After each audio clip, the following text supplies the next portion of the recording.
আল্লাহুম্মা সাল্লি আলাইহি আল্লাহুম্মা বারিক আলাইহি। আজকে যে বিষয়টি নিয়ে আলোচনা করতে চলেছি সেটা হলো হালাল এবং হারাম উপার্জন ও ভক্ষণ। পার্থিব জীবনে পৃথিবীর যত মানুষ আছে, যাদের ওপর দায়িত্ব আছে, কমবেশ আমরা সকলেই উপার্জন করে থাকি।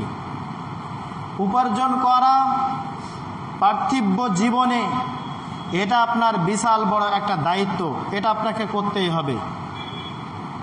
মহানবী সাল্লাল্লাহু আলাইহি সাল্লাম তিনি বলেন, সহিহ বুখারী হাদিস নম্বর 5066 মধ্যে তিনি বলেন, ইয়া মা'শারাশ শাবাব মান ইসতাতা'a মিনকুমুল বা'আতা ফালইয়াতাযাওয়াজ ফাইন্নাহু আগাদ্দু লিল বাসার ওয়া আহসানু লিল ফারাজ ওয়া মান লাম ইস্তাতি' ফাআলাইহি বিসসিয়াম। নবী করিম সাল্লাল্লাহু আলাইহি সাল্লাম এই হাদিসের মধ্যে তিনি বলতে চাইছেন, ইয়া মা'শারাশ শাবাব, হে যুবকের দল, তোমরা বিবাহ করো, তোমরা নিকাহ করো, তোমরা শাদী করো। কখন? যখন তোমাদের ইস্তেতাআত হয়ে যাবে, যখন তোমাদের ক্ষমতা হয়ে যাবে, যখন তোমাদের মধ্যে দুটো ক্ষমতা যখন চলে আসবে। দুটো ক্ষমতা কি? প্রথম নাম্বার ক্ষমতা হচ্ছে জিসমানি তাকাত, জিসমানি ক্ষমতা। যে ক্ষমতাটা মানুষ অর্থাৎ যখন যুবক হয়ে যায়, বাল্যকাল যখন তার পৌঁছে যায়, তখন তার জিসমানি ক্ষমতা চলে আসে, অর্থাৎ স্বামী এবং স্ত্রীর মধ্যে মিলন করার তার যদি ক্ষমতা থাকে তাহলে তুমি শাদী করো, বিবাহ করো। কিন্তু দ্বিতীয় শর্ত তার সঙ্গে লাগিয়ে দেওয়া হয়েছে।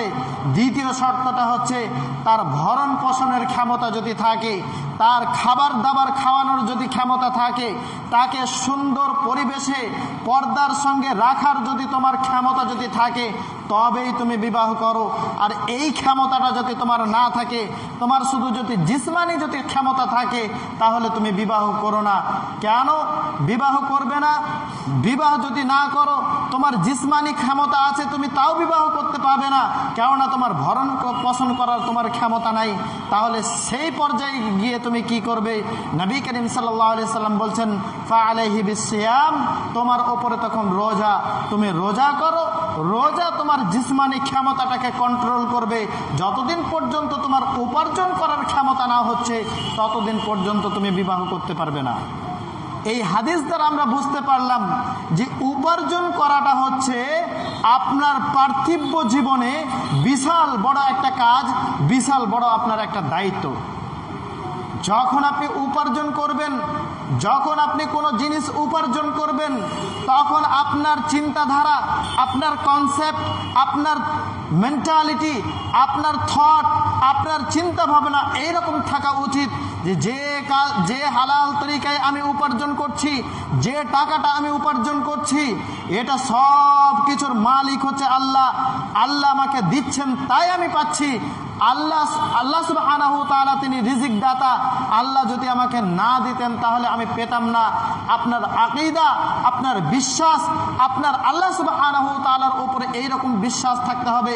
মহান আল্লাহ সুবহানাহু ওয়া তাআলা সূরা জারিয়াত আয়াত নম্বর 57 এবং 58 মধ্যে তিনি বলেন, মা উরিদু মিনহুম মির রিজকি ওয়া মা উরিদু আন ইউতঈমুন ইন্নাল্লাহা হুয়ার রাজ্জাক যুল কুওয়াতিল মাতিন। আল্লাহ সুবহানাহু ওয়া তাআলা তোমাদের কাছ থেকে ধন সম্পদ চান না, না তিনি এটা চান যে তোমরা তাকে খাওয়াও, বরঞ্চ আল্লাহ সুবহানাহু ওয়া তাআলা হুয়ার রাজ্জাক যুল কুওয়াতিল মাতিন, তোমাদেরকে খাদ্য দেওয়ার দিক থেকে তিনি মহা শক্তিশালী, তোমাদেরকে রিজিক দেওয়ার দিক থেকে তিনি মহা ক্ষমতাবান, তিনি মহা শক্তিশালী। এই আয়াত আমাদেরকে এই কথাই সাক্ষী দেয় যে মহান আল্লাহ সুবহানাহু ওয়া তাআলা আমাদেরকে রিজিক দিয়ে থাকেন। এছাড়াও মহান আল্লাহ সুবহানাহু ওয়া তাআলা সূরা হুদ আয়াত নম্বর 6 এর মধ্যে তিনি বলেন, ওয়ামা মিন দাব্বাতিন ফিল আরদি ইল্লা আলাল্লাহি রিজকুহা। পৃথিবীর মধ্যে শুধু মানুষ নয়, শুধু জিন জাতি নয়, পৃথিবীর মধ্যে যত ধরনের জীব আছে, যত পশু পাখি কীড়া মাকড়া যত যা আছে, প্রত্যেকটা জিনিসের ক্ষুদ্র থেকে নিয়ে ক্ষুদ্রতম যে জীব আছে পৃথিবীর মধ্যে, প্রত্যেকটা জীবের খাবার সরবরাহ করেন সেটা হলো মহান আল্লাহ সুবহানাহু ওয়া তাআলা। এছাড়াও আল্লাহ সুবহানাহু ওয়া তাআলা সূরা রুম আয়াত নম্বর 40 এর মধ্যে তিনি বলেন, আল্লাহুল্লাযী খালাকাকুম সুম্মা রাযাকাকুম সুম্মা ইউমীতুকুম সুম্মা ইউহয়ীকুম। আল্লাহ হওয়ার জন্য কয়েকখানা শর্ত আছে, কয়েকখানা বৈশিষ্ট্য থাকতে হবে। সেই বৈশিষ্ট্যের মধ্যে 1 নম্বর বৈশিষ্ট্য হলো যে তিনি হবেন সৃষ্টিকর্তা, তিনি প্রত্যেকটা জিনিসকে সৃষ্টিকর্তা হবেন। 2, সৃষ্টি করার পর তিনি ছেড়ে দেবেন না। মানুষকে সৃষ্টি করার পর তিনি ছেড়ে দেননি, বরঞ্চ সে মানুষ কি খাবে, কখন খাবে, কিভাবে খাবে, কোথায় খাবে, প্রত্যেকটা জিনিস তার জন্য নির্দিষ্ট করে দেওয়া হয়েছে। শুধু মানুষ জাতির জন্য নয়, পৃথিবীর মধ্যে যত জীবজন্তু আছে প্রত্যেকটা জীবজন্তুর জন্য আল্লাহ সুবহানাহু ওয়া তাআলা তিনি খাবারটাকে তৈরি করে রেখেছেন। তৃতীয় নম্বর শর্ত হলো সে মানুষকে মৃত্যুবরণ করাবে, মৃত্যুবরণ করার পর আবার জীবিত করার ক্ষমতা তার মধ্যে থাকবে। এটা হলো আল্লাহ সুবহানাহু ওয়া তাআলার একটা বৈশিষ্ট্য। এই আয়াত আমাদেরকে বলা হচ্ছে যে আল্লাহ সুবহানাহু ওয়া তাআলা রাযিক, আল্লাহ সুবহানাহু ওয়া তাআলা মানুষকে খাদ্য দিয়ে থাকেন, আল্লাহ ছাড়া আর মানুষকে কেউ খাদ্য দিতে পারে না। তবে আমরা কখনো কখনো দেখে থাকি, যখন আমাদের পারিবারিক তাঙ্গি যখন চলে আসে, বা সাংসারিক যখন আমাদের তাঙ্গি যখন চলে আসে, বা ব্যবসার মধ্যে যখন আমার লস হতে থাকে, তখন আমরা বিভিন্ন জায়গায় আমরা সাহারা নিতে যাই। কখনো তো মাজারে যাই, কখনো তো দরগায় যাই, কখনো তো গাছের তলায় যাই, কখনো তো পাহাড়ের নিচে যাই। বিভিন্ন জায়গায় গিয়ে আমরা মানত করে আসি যে এই জায়গায় গেলে হয়তো আমার ব্যবসার মধ্যে বরকত আসবে, হয়তো এই জায়গায় গেলে আল্লাহ সুবহানাহু ওয়া তাআলার পক্ষ থেকে আমার বরকত আসবে। অথচ আল্লাহ সুবহানাহু ওয়া তাআলা সূরা আনকাবুত আয়াত নম্বর 17 মধ্যে তিনি বলছেন, ইন্নাল্লাযীনা তাদউনা মিন দুনিল্লাহ লা ইয়ামলিকুনা লাকুম রিজকা।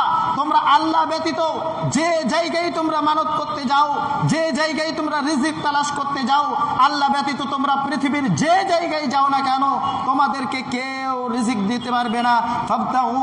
ফাবতাগু ইনদাল্লাহি রিজকাকুম।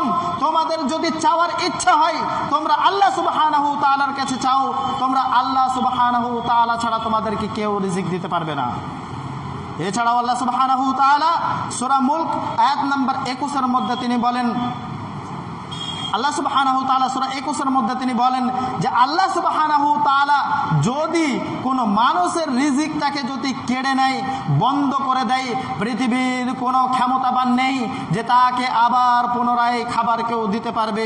এই কোরআনী আয়াত এবং হাদিস আমাদেরকে এই কথাই শিক্ষা দেয়, বা আমাদের আকীদা এটাই বলতে চাই যে পৃথিবীর মধ্যে যখনই আপনার কোনো তাঙ্গি আসবে, আপনি যখনই কোনো জিনিস উপার্জন করবেন, আপনার কনসেপ্ট, আপনার থিওরি, আপনার থট, আপনার মেন্টালিটি এরকম হওয়া উচিত যে এগুলো সব আমি আল্লাহর তরফ থেকে পাচ্ছি, আল্লাহ সুবহানাহু ওয়া তাআলা না দিলে আমাকে কেউ দিতে পারতো না। আপনি যতই বড় বড় দরগায় যান আর যতই বড় বড় আপনি পত্র লিখে নিয়ে এসে আপনি দোকানের মধ্যে টাঙিয়ে রাখুন, কখনোই আপনার বরকত হবে না। নবী করিম সাল্লাল্লাহু আলাইহি সাল্লাম আমাদেরকে শিখিয়ে দিয়েছেন, যখন তোমার চাওয়ার দরকার হবে আল্লাহ সুবহানাহু ওয়া তাআলার কাছে তুমি চাও, আল্লাহুম্মা ইন্নী আসআলুকা ইলমান নাফিআ ওয়া রিজকান তাইয়্যিবা ওয়া আমালান মুতাকাব্বালা। কোথাও আছে ওয়া আমালান সালিহা। তুমি আল্লাহর কাছে চাও, সকাল এবং সন্ধ্যা এই দোয়াটা পড়তে থাকো, হে আল্লাহ তুমি আমাকে এমন জ্ঞান দাও যে জ্ঞানের মাধ্যমে আমি আমার নিজের ফায়দা হাসিল করতে পারি। তুমি আমাকে এমন খাদ্য দাও, এমন খাবার দাও যেটা হবে পবিত্র, যেটা হবে বরকতময়, যেটা হবে হালাল। সেই খাবার তুমি আমাকে দাও, সেই খাবার উপার্জন করার তুমি আমাকে শক্তি দাও। ওয়া আমালান সালিহা, আর এমন আমল করার তৌফিক তুমি আমাকে দাও যেটা হবে নেক, যে আমলের মাধ্যমে আমি জান্নাত পর্যন্ত পৌঁছে যেতে পারি, সেই আমল করার তুমি আমাকে তৌফিক দান করো।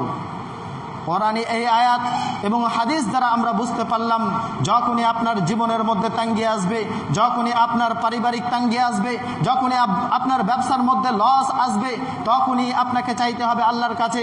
কোনো দরগা, কোনো মাজার, কোনো পীর বাবা, কোনো ওয়ালি বাবা, কোনো আউলিয়ার কাছে গিয়ে আপনার কোনো লাভ হবে না। আপনাকে চাইতে গেলে আল্লাহ সুবহানাহু ওয়া তাআলার কাছেই চাইতে হবে।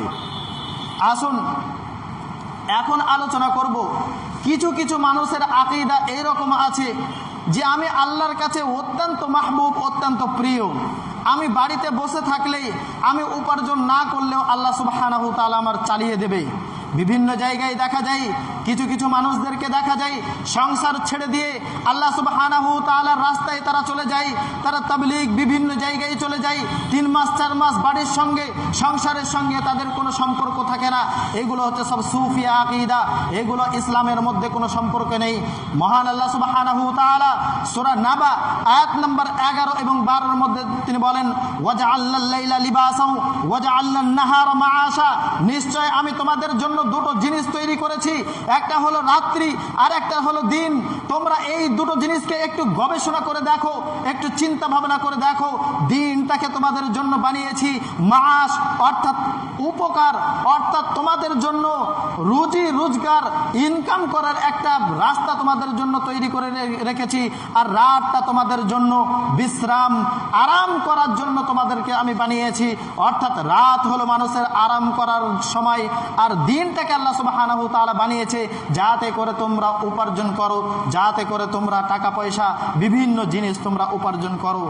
এছাড়াও আল্লাহ সুবহানাহু ওয়া তাআলা সূরা জুমআ আয়াত নম্বর 10 এর মধ্যে তিনি বলেন, ফাইযা কুদিয়াতিস সালাত ফান্তাশিরু ফিল আরদি ওয়াবতাগু মিন ফাদলিল্লাহ, যখন নামাজ হয়ে যাবে পৃথিবীর মধ্যে তোমরা ছড়িয়ে যাও, পৃথিবীর মধ্যে তোমরা ছড়িয়ে যাও। পৃথিবীর মধ্যে আল্লাহ সুবহানাহু ওয়া তাআলার যে রিজিক আছে, যে আল্লাহ সুবহানাহু ওয়া তাআলার ফজল আছে, সেই ফজলগুলো তোমরা উপার্জন করে নিয়ে এসো। কোরআনের এই দুটি আয়াত আমাদেরকে এটাই শিক্ষা দেয় যে আপনাকে উপার্জন করতে হবে। আপনি ওই সুফিয়া আকীদা নিয়ে আপনি যে আল্লাহ সুবহানাহু ওয়া তাআলা আমাকে খাইয়ে দেবে, এটা আপনার ভ্রান্ত আকীদা। আপনি উপার্জন করলেন, আপনি ইনকাম করলেন, ইনকাম করার পর যেটা হবে সেটা হবে আপনার ভাগ্য, সেটা হবে আপনার আকীদা। ইনকাম না করে আপনি আল্লাহ আমার ভাগ্যে থাকলে আল্লাহ আমাকে খাইয়ে দেবে, এটা কখনোই। তিনি কাজ করতেন, এর মাধ্যম থেকে তিনি এই টাকা পয়সা উপার্জন করতেন বা ভক্ষণ করতেন। এই জন্য নবী করিম সাল্লাল্লাহু আলাইহি সাল্লাম তিনি বললেন যে উপার্জনের মধ্যে সবথেকে উত্তম মাধ্যম হলো নিজের হাতের দ্বারা উপার্জন করা, অর্থাৎ ব্যবসার মাধ্যমে উপার্জন করা। আসুন এখন আপনি যে উপার্জন করবেন, উপার্জনটার তরিকা কেমন হওয়া উচিত, কোন তরিকায় আপনি উপার্জন করবেন। আল্লাহ সুবহানাহু ওয়া তাআলা সূরা বাকারা আয়াত নম্বর 168 এর মধ্যে তিনি বলেন, ইয়া আইয়ুহান নাস কুলু মিম্মা ফিল আরদি হালালান তাইয়্যিবা। এছাড়াও সূরা বাকারা আয়াত নম্বর 172 এর মধ্যে তিনি বলেন, ইয়া আইয়ুহাল্লাযীনা আমানু কুলু মিনাত তাইয়্যিবাতি মা রাযাকনাকুম। এই দুটি আয়াতের দিকে যদি আমরা একটু লক্ষ্য করি, প্রথম আয়াতের দিকে আল্লাহ সুবহানাহু ওয়া তাআলা বলেন হালালান তাইয়্যিবা, তোমরা হালাল জিনিসকে ভক্ষণ করো। পৃথিবীর মধ্যে যাবতীয় যত ধরনের খাদ্য আছে, যত ধরনের জিনিস আছে, এই জিনিসের মধ্যে দুটো জিনিস আছে, একটা হলো হালাল, একটা হলো হারাম, একটা হলো পাক, একটা হলো নাপাক, একটা হলো পবিত্র আর একটা হলো অপবিত্র। এই পাক এবং নাপাক, পবিত্র এবং অপবিত্র, হালাল এবং হারাম, এই সকল জিনিসের মধ্যে তোমরা খাও ওইগুলোকে যেগুলো তোমাদের জন্য হালাল করা হয়েছে। দ্বিতীয় আয়াতে একই কথা বলা হয়েছে, পৃথিবীর মধ্যে তোমাদেরকে যে রিজিক আমি দিয়েছি তার মধ্যে থেকে তোমরা হালালগুলোকে ভক্ষণ করো, হারামগুলোকে বর্জন করো।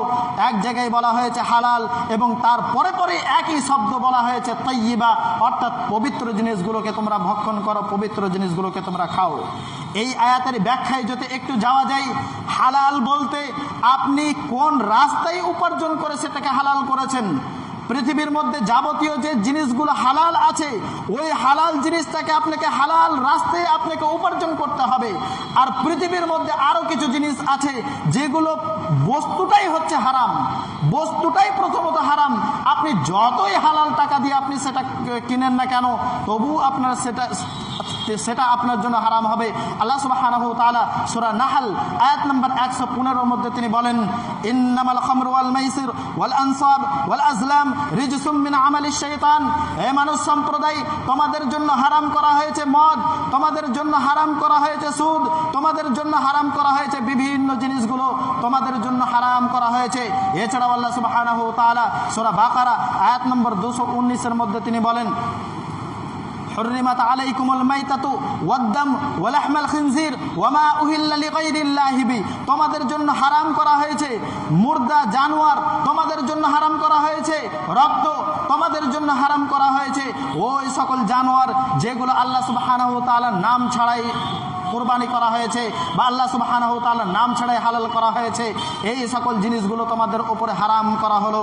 আর আল্লাহ সুবহানাহু ওয়া তাআলা একইভাবে সূরা মাইদা আয়াত নম্বর 90 এর মধ্যে তিনি বলেন, ইয়াসআলুনাকা আনিল খামরি ওয়াল মাইসির কুল ফীহিমা ইসমুন কাবীর, যদি তোমাকে কেউ খামর অর্থাৎ শরাবের ব্যাপারে যদি তোমাকে কেউ জিজ্ঞেস করে তাহলে তুমি বলে দাও এটা বিশাল বড় একটা গুনাহ। এই সকল আয়াত দ্বারা আমরা বুঝতে পারলাম যে আমাদের জন্য বিশেষ কিছু জিনিস আমাদের জন্য হারাম করা হয়েছে। আমাদের জন্য মদ হারাম করা হয়েছে, আমাদের জন্য ওই সকল জানোয়ার হারাম করা হয়েছে যেগুলো হচ্ছে মৃত্যু, আমাদের জন্য হারাম করা হয়েছে ওই সকল জানোয়ার যেগুলো আল্লাহ সুবহানাহু ওয়া তাআলার নাম ছাড়াই অন্য নামে জবাহ করা হয়েছে, সেগুলো আমাদের জন্য হারাম করা হয়েছে। এছাড়াও আমাদের জন্য হারাম করা হয়েছে জিনা, এছাড়াও আমাদের জন্য হারাম করা হয়েছে বিভিন্ন জিনিস আমাদের জন্য এরকমভাবে হারাম করা হয়েছে। হারাম জিনিসগুলো আলোচনা করতে গেলে অনেক সময় লেগে যাবে, যেটা বর্তমান সমাজে পৃথিবীর মানুষের ওপর, মুসলমান জাতির ওপর বিশাল বড় একটা ভাইরাস হয়ে দাঁড়িয়েছে, যেটা প্রত্যেকটা মানুষের মুখে মুখে ঘুরে বেড়াচ্ছে। এই একটা কথাকে নিয়ে আলোচনা করে আমি শেষের দিকে চলে যাব।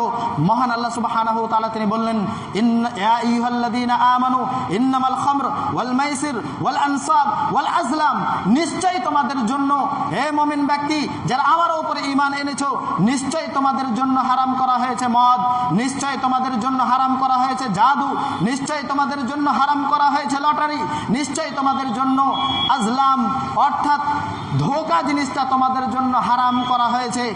এই আয়াতের মধ্যে আল্লাহ সুবহানাহু ওয়া তাআলা যে নির্দিষ্ট একটা জিনিসের কথা বললেন, মদ তোমাদের জন্য হারাম করা হয়েছে।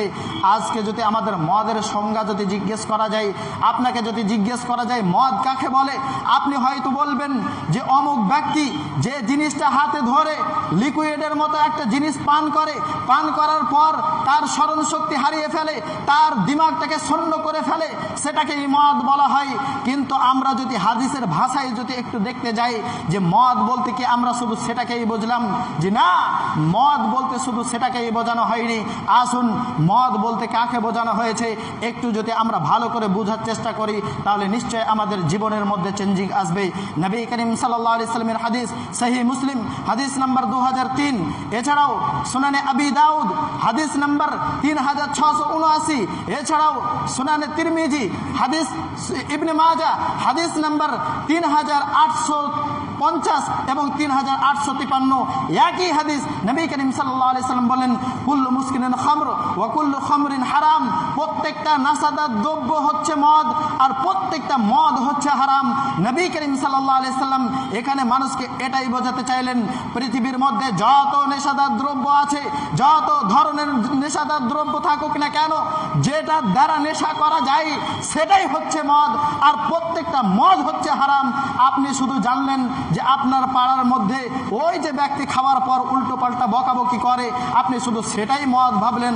আর আপনার হুজুর যে নামাজে পড়তে যাওয়ার আগেই একবার করে ঘুষে নিল, যেটাকে আমাদের ভাষায় গুল বলা যায়, নামাজ শেষ হলেই আপনার হুজুর যে এই জিবের তলায় যে ভরে নিল, যেটাকে খৈনি বলা হয়, যে নবী করিম সাল্লাল্লাহু আলাইহি সাল্লাম এই সকল জিনিসগুলোকেও পর্যন্ত হারাম বলেছেন, এ সকল জিনিসগুলোকেও মদ বলেছে।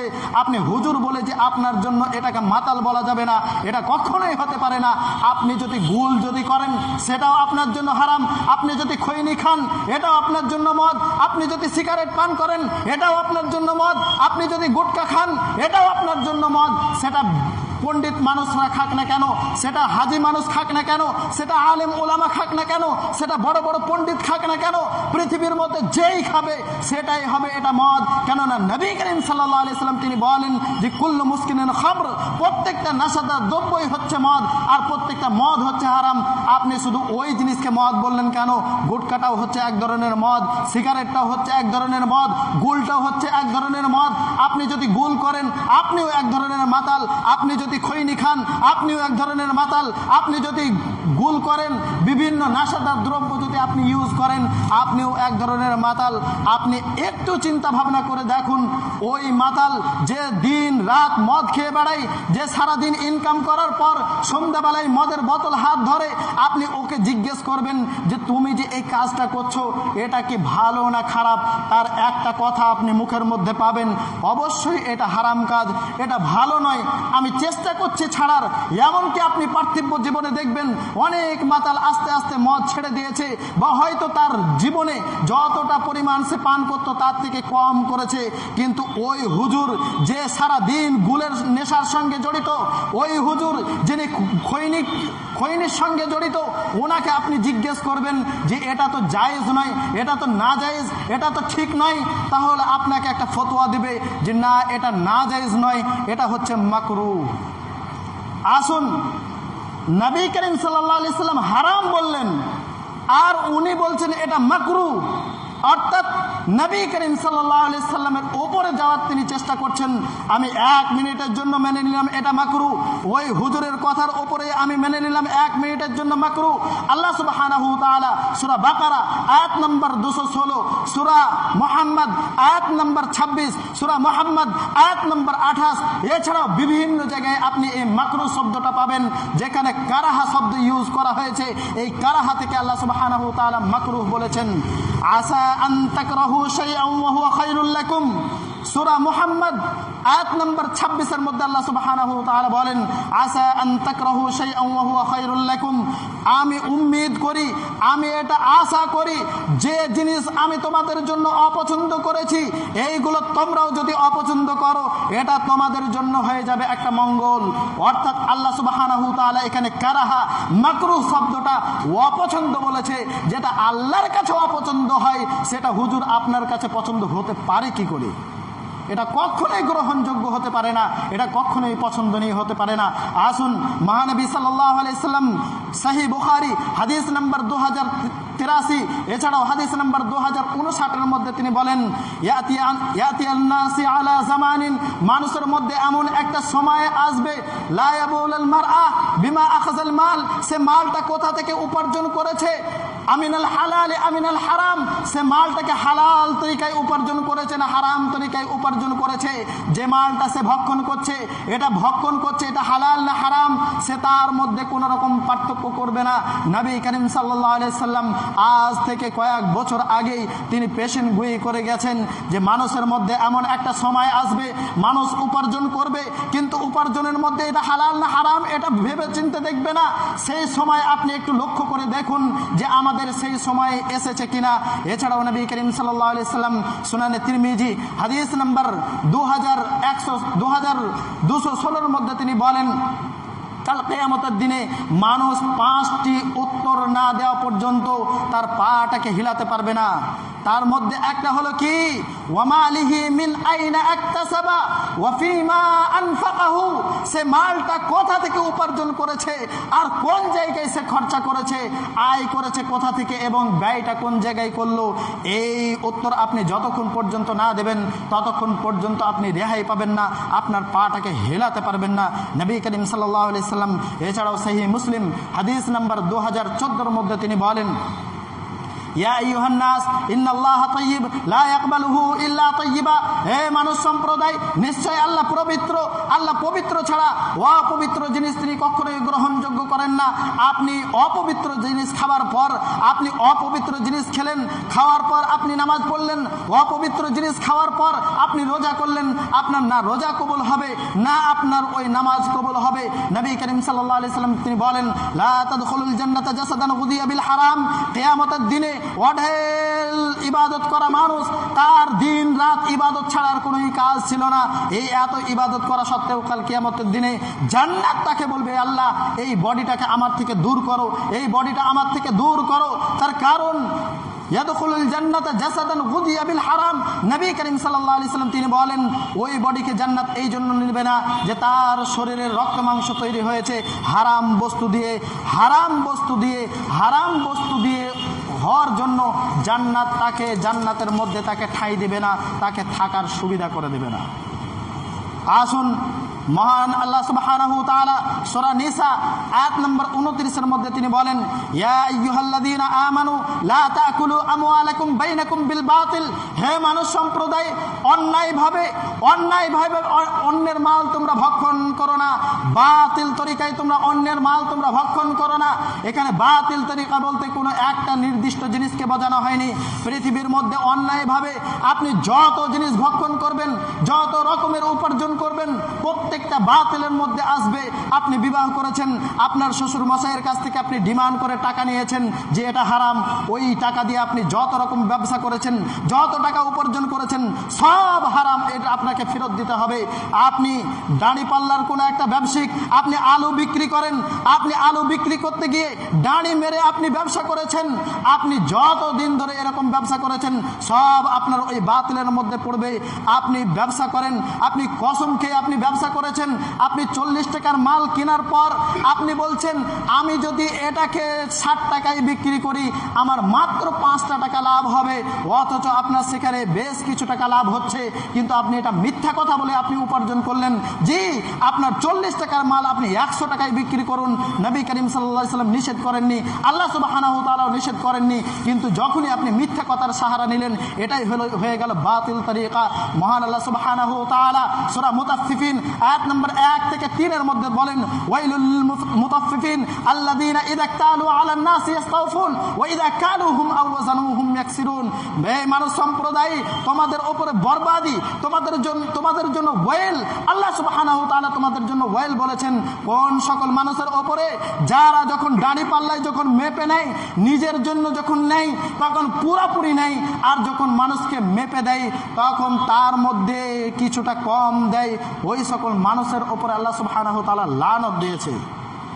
আপনি কি ভাবলেন যে আপনি দাঁড়ি মেরে আর মিথ্যা কথা বলে আপনার ভাইয়ের জমিটাকে দখল করে আপনি পৃথিবীর মধ্যে মহান ব্যক্তি হয়ে যাবেন, আপনি বড়লোক হয়ে যাবেন? যে না, কখনোই হতে পারেন না। আল্লাহ সুবহানাহু ওয়া তাআলা সূরা ইসরার মধ্যে তিনি বলেন, ইন্না রাব্বাকা ইয়াবসুতুর রিজকা লিমান ইয়াশা ওয়া ইয়াকদির। আল্লাহ সুবহানাহু ওয়া তাআলা যাকে চান তাকে বাড়িয়ে দেন, আর আল্লাহ সুবহানাহু ওয়া তাআলা যদি কাউকে তাঙ্গি করে দেন, পৃথিবীর কোনো শক্তিশালী নেই যে এটা আপনাকে বাড়িয়ে দিতে পারে। আপনি পার্থিব জীবনে দেখবেন কত গরিব মানুষ আজকে বড় লোক হয়ে গেছে, আর কত বড় লোক মানুষ দুনিয়ার মধ্যে ধূলিসাৎ হয়ে গেছে। আমরা ইতিহাসের পাতার দিকে যদি লক্ষ্য করে দেখি, এটা শুধু আজকের যুগে নয়, আমরা বহু বহু যুগ থেকে দেখতে আসছি। আমরা কারণের দিকে যদি তাকিয়ে দেখি, আমরা বিভিন্ন ইতিহাসের পাতার দিকে যদি আমরা লক্ষ্য করে দেখি, এইরকম ঘটনা ঘটেছে। আল্লাহ সুবহানাহু ওয়া তাআলা এছাড়াও সূরা বাকারা আয়াত নম্বর 188 মধ্যে তিনি বলেন, ওয়ালা তাকুলু আমওয়ালাকুম বাইনাকুম বিল বাতিল ওয়া তুদলু বিহা ইলাল হুকাম। এই সম্প্রদায়ের মানুষ, তোমরা বাতিল তরিকায় খেও না, তোমরা মানুষের মালগুলোকে বাতিল তরিকায় ভক্ষণ করো না, আর কখনো কখনো তোমাদের মুআমেলাগুলোকে হুকমারা পর্যন্ত, হাকিম পর্যন্ত, সরকার পর্যন্ত পৌঁছে দেওয়া লাগলো। আপনার উপরে রিশওয়াত আরম্ভ করতে লাগলো। আপনি লোভ লালসায় পড়ে আপনি রিশওয়াত দিলেন, রিশওয়াত দেওয়ার মাধ্যমে আপনি বিভিন্ন রকমভাবে আপনি বিপদে পড়লেন। নবী করিম সাল্লাল্লাহু আলাইহি সাল্লাম তিনি বলেন, লাআনার রাশি ওয়াল মুরতাশি। এছাড়াও আল্লাহ সুবহানাহু ওয়া তাআলা নবী বলেন, আর রাশি ওয়াল মুরতাশি কিলাহুমা ফিন্নার। যে ব্যক্তি রিশওয়াত দেবে, যে ব্যক্তি রিশওয়াত খাবে, যে ঘুষ দেবে, যে ঘুষ খাবে, উভয়ে জাহান্নামী। উভয়ের উপরে আল্লাহ সুবহানাহু ওয়া তাআলা লানত করা হয়েছে। আপনি কি ভাবলেন যে আপনি জমিটাকে হড়প করে নিয়ে আপনি পৃথিবীর মধ্যে মহাশক্তিশালী হয়ে যাবেন? যে এটা কখনোই হতে পারে না। আল্লাহ সুবহানাহু ওয়া তাআলার কাছে দোয়া করি, আল্লাহ সুবহানাহু ওয়া তাআলা আমাদেরকে সঠিকভাবে উপার্জন করার তৌফিক দান করুন। তার কারণ হচ্ছে এটাই যে আপনি পার্থিব জীবনে যত আপনি ইবাদত করবেন, আপনার শরীর যদি নাপাক থাকে, আপনার শরীরের রক্ত মাংস যদি হারাম উপার্জন দিয়ে যদি হয়ে থাকে, আমি একটু আগেই বললাম, ইন্নাল্লাহ তাইয়্যিব লা ইয়াকবালুহু ইল্লা তাইয়্যিবা। এই হাদিসের আরেকটু টুকরা আছে, একজন মুসাফির ব্যক্তি নবী করিম সাল্লাল্লাহু আলাইহি সাল্লামের সামনে এসে আসমানের দিকে হাত করে ইয়া রাব্বি বলে তিনি আল্লাহ সুবহানাহু ওয়া তাআলার কাছে দোয়া করতে আছেন। সাহাবারা জিজ্ঞেস করছেন, ইয়া রাসূলুল্লাহ, একে তো দেখে মনে হচ্ছে মাহজুর ব্যক্তি, এ তো উজরওয়ালা ব্যক্তি, এর গায়ের পোশাক দেখে তো মনে হচ্ছে বহুত লম্বা সফর করে এসেছে, অথচ আল্লাহ সুবহানাহু ওয়া তাআলা এর দোয়াটা কবুল করছে না কেন? মহান আল্লাহ সুবহানাহু ওয়া তাআলার নবী জনাব আকরাম সাল্লাল্লাহু আলাইহি সাল্লাম তিনি বলেন যে এই যে কাপড়টা পরে আছে এটা হারাম টাকা দিয়ে উপার্জন করে এ পরে আছে, এ যে খাবারগুলো ভক্ষণ করেছে হারাম খাবার ভক্ষণ করেছে, এ যে পান করেছে এটাও হারাম জিনিস পান করেছে, এই জন্য